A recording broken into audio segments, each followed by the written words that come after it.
மதுரை அரசு ராஜாஜி மருத்துவமனையில் உள்ள நடிகர் சூரியன் உணவகத்தில் சுகாதார சீர்கேடு நிலவுவதாக மாவட்ட ஆட்சியர் அலுவலகத்தில் புகார் மனு அளிக்கப்பட்டுள்ளது.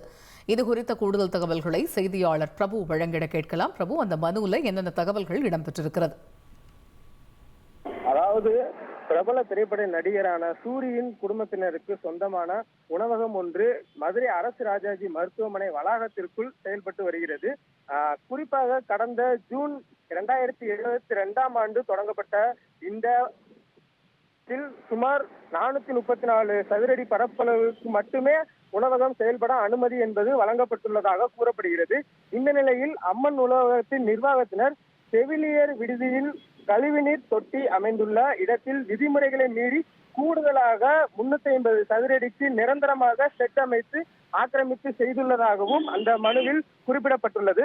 தொடர்ந்து அந்த மனுவில் உணவகத்தின் அருகே போட்ட காசை விட லாபம் ஜாஸ்தியா வரணும். இங்க ஒருத்தர் ஆயில் மில் நடத்தி மாசம் பல லட்சம் ரூபாய் சம்பாதிக்கிறார். எப்படின்னு தெரிஞ்சுக்க ஃப்ரீடம் ஆப்பை டவுன்லோட் பண்ணுங்க.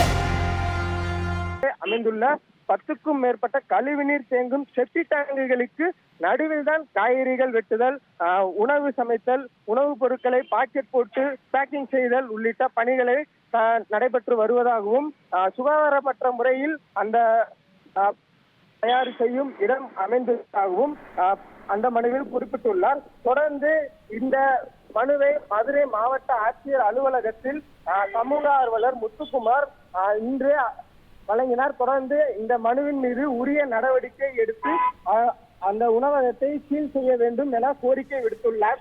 இந்த மனு குறித்த விவரம் தற்போது வெளியாகியுள்ளது. இதனால் மதுரை மாவட்ட ஆட்சியர் அலுவலகத்தில் சிறிது சலசலப்பு ஏற்பட்டு வருகிறது. தகவல்களுக்கு நன்றி பிரபு.